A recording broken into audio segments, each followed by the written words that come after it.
আজকে নিয়ে চলে এসেছি শীতের একদম টাটকা টাটকা সবজি দিয়ে একটা লাবড়া রেসিপি। হ্যাঁ, এটা হচ্ছে পালক শাকের শীষ। অনেকেই আমরা পালক শাক খেয়েছি, তবে আবার অনেকেই কিন্তু পালক শাকের শীষ হয়তো খায় না বা পছন্দ করো না। পালক শাকের মধ্যে যে সমস্ত শাকগুলো বড় হয়ে শীষ হয় বা ডাঁটা হয়, সেই পালক শাকের শীষ নেওয়া হয়েছে। এখানে দুটো নতুন আলু, তার সাথে একটা মূলো আর কয়েকটা সিম, আর তার সাথে কচি কচি বেগুন। তো এই রকম একদম ফ্রেশ জমির টাটকা সবজি দিয়ে আজকে রান্না করব লাবড়ার একটা রেসিপি। তো চলো তোমাদের সাথে শেয়ার করি। তো এখানে সবজি কাটতে তো বসে গেছি। তো এখানে তোমাদেরকে দেখিয়ে দিচ্ছি পালক শাকের শীষ বা ডাঁটা কোনগুলোকে বলছি। এই যে ডাঁটাগুলো খুব নরম, দেখো। তো খুব একটা বেশি যে মানে বড় হয়েছে সেটাও না, একদম কচি কচি। আর লাবলার মধ্যে কিন্তু খুব বেশি যে শক্ত হয়ে থাকবে সেটাও কিন্তু থাকবে না, মানে একদম নরম, গলে যাবে। তো সেই হিসেব করে কিন্তু শাকগুলোকে বেছে বেছে আমি মাপ করে কিন্তু কেটে নেব শাক বা ডাঁটাটাকে।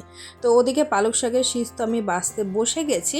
তো পালক শাকের শীষগুলোকে বেছে নিয়ে কিন্তু আমি তারপর এক এক করে কাটবো। কতটা মাপে কাটছি সেটা দেখতে পাবে বন্ধুরা। তো চলো, ভিডিওর এই পর্যায়ে এসে আমার যে সমস্ত নতুন বন্ধুরা এখন ভিডিওটি দেখছো, যদি ভিডিওর কোনো অংশ ভালো লেগে থাকে তাহলে চ্যানেল সাবস্ক্রাইব করে পাশে থেকে যাবে। আর মিষ্টি করে একটা কমেন্ট করে যাবে, কমেন্টের মাধ্যমে চলে যাব তোমাদের পরিবারে। সাধারণ ভিউয়ার্স, ইউটিউব ফ্যামিলি ফ্রেন্ডস সকলকে অসংখ্য ধন্যবাদ ডেলি সাপোর্ট করার জন্য, পাশে থাকার জন্য।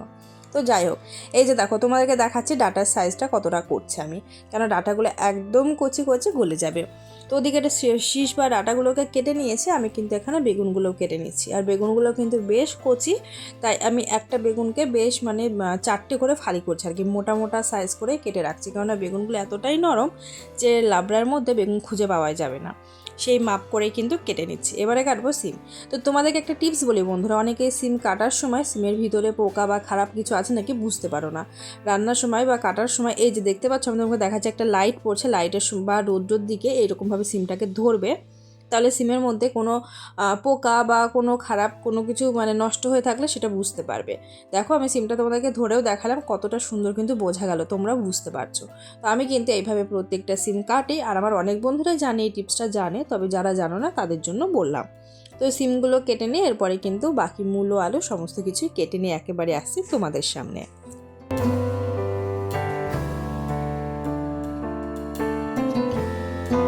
তো সবজি তো এখানে কেটে নিয়েছি সমস্ত সবজি, আর পালক শাকের শীষের মধ্যে না আমি একটু 1 চির মতো বাঁধাকপি দিয়েছি, একটু যাতে লাবড়াটা একটু আঠালো টাইপের হয় সেই কারণে। আর হাতের কাছে পেয়েছি, আর লাবড়া সবজির মধ্যে কিন্তু যত রকম তুমি সবজি অ্যাড করতে পারবে ততই কিন্তু খেতে ভালো লাগে, তাই না? তো তাই আমি দেখলাম যে বাঁধাকপিটা হাতের কাছে আছে, তাই অ্যাড করে দিয়েছি। তারপরে সমস্ত সবজিগুলোকে দেখো আমি কিন্তু পরিষ্কারভাবে ধুয়ে নিয়েছি, 2-3 বার জল চেঞ্জ করে কিন্তু ধুয়ে নেবে সবজিগুলোকে। সবজি ধুয়ে নিয়ে চলে এলাম তোমাদের সামনে। এখানে রয়েছে মিক্স সবজি, যেটার মধ্যে রয়েছে বেগুন, সিম, মূলি, আলু, আর হচ্ছে বাঁধাকপি দিয়েছে, আর পালক শাকের শীষ বা ডাঁটা। এই হচ্ছে সবজি। তো হ্যাঁ, বাঁধাকপি তো অবশ্যই রয়েছে। তো এই সমস্ত সবজি দিয়েই কিন্তু আজকে করব লাবড়া রেসিপি। যারা কিন্তু লাবড়া রেসিপি খাও না তারা কিন্তু একদম চেটেপুটে খাবে, খুব সহজেই রান্না হবে। আর এই রকম লাবড়ার সবজি কিন্তু খিচুড়ি বা ভাত সব রকম খাবারের সাথে কিন্তু খেতে বেশ ভালো লাগে। তো এদিকে কড়াই বসিয়ে দিয়েছি, সমস্ত সবজিগুলো হাফ ফ্রাই কিন্তু করা হয়ে গেছে। তারপরে এখানে শাক বা ডাঁটাগুলোকে দেওয়া হচ্ছে। তো ক্যামেরাটা অন করতে ভুলে গেছিলাম, মানে ফোন আমি ধরেছিলাম অবশ্যই, কিন্তু ক্যামেরাটা অন করা হয়নি, তাই ভিডিওটা পুরো মিস করে গেছি। আমার কিন্তু ডেলি ভিডিও শ্যুট করার সময় এমন হয়েই থাকে, কেন জানি না এই ভুলটা হয়, মানে একটা না একটা ভিডিও আমি কিন্তু মিস করেই যাই, ভিডিও ক্লিপ আর কি। তো যাই হোক, এই যে ও সবজিগুলোকে লবণ হলুদ দিয়ে ফ্রাই করা হয়েছে, হালকা ফ্রাই করে নিয়ে কিন্তু শাক বা ডাঁটাটাকে অ্যাড করে দেওয়া হলো। এরপর একটু নেড়ে চেড়ে নিয়ে কিন্তু লবণ হলুদ অ্যাড করে নেড়ে চেড়ে নিয়ে কিন্তু ঢেকে দেওয়া হবে। আর পরিমাপ হিসেবে এখানে অনেকটা দেখতে পাচ্ছ, কিন্তু তোমরা দেখবে লাস্ট পজিশনে লাবড়াটা পুরো এর অর্ধেক হয়ে যাবে, মানে হাফ হয়ে যাবে, মানে এতটাই পরিমাণ হিসেবে কমে যাবে আস্তে আস্তে। তো এখানে এই যে পরিমাণ মতো লবণ হলুদ কিন্তু অ্যাড করা হলো।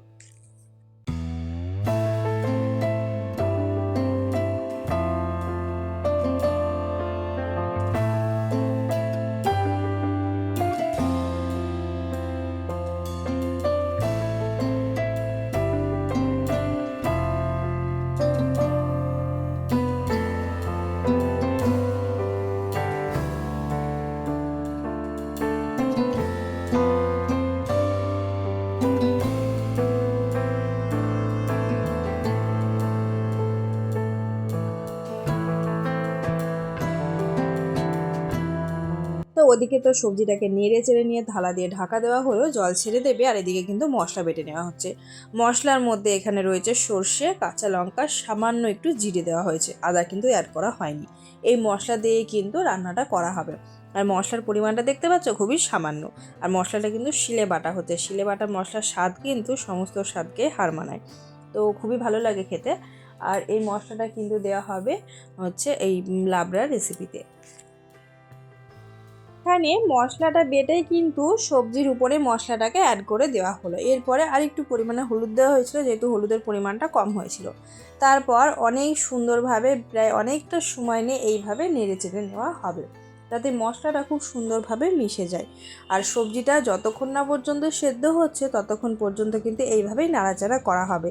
আর জল তো অ্যাড করা হবে অবশ্য, তবে খুবই সামান্য পরিমাণে, কেননা সবজি থেকে অনেকটা পরিমাণে প্রায় জল ছেড়েছে। এতে কিন্তু সবজিটা হাফ সেদ্ধ হয়ে গেছে।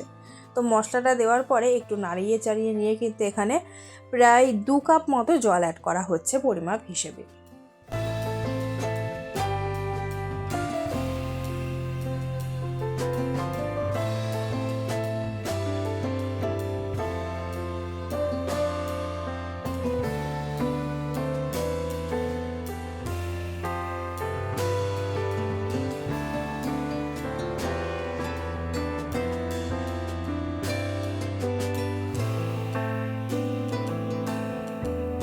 সবজিতে জল অ্যাড করার পরে সবজিটা সেদ্ধ হয়ে গেছে, তারপরে নামিয়ে নেওয়া হয়েছে। এরপর কড়াইতে দেওয়া হচ্ছে আবার একটু সর্ষের তেল, তাতে হচ্ছে 5 ফোড়ন, একটা তেজপাতা, তার সাথে হচ্ছে ভেজে রাখা কলাই ডাল।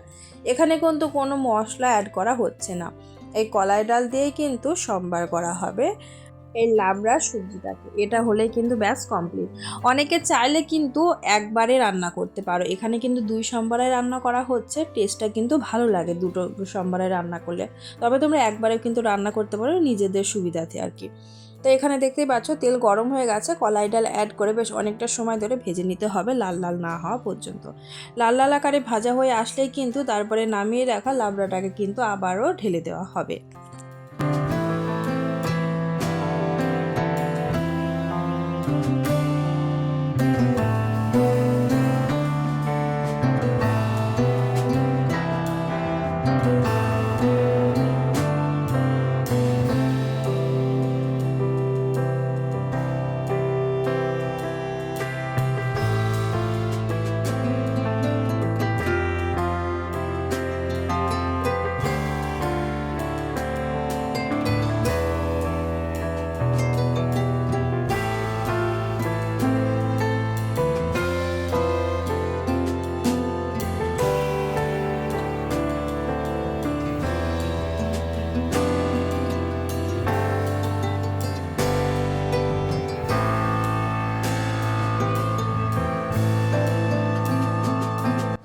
আর লাবড়া রেসিপিতে কিন্তু অবশ্যই তোমরা সামান্য পরিমাণে একটু চিনি অ্যাড করবে, যাতে করে খেতে কিন্তু খুবই ভালো লাগে। হ্যাঁ, লঙ্কাটা যেমন তোমরা দিচ্ছ, চিনিটা একটু দিলে স্বাদটা ব্যালেন্স থাকে আর কি।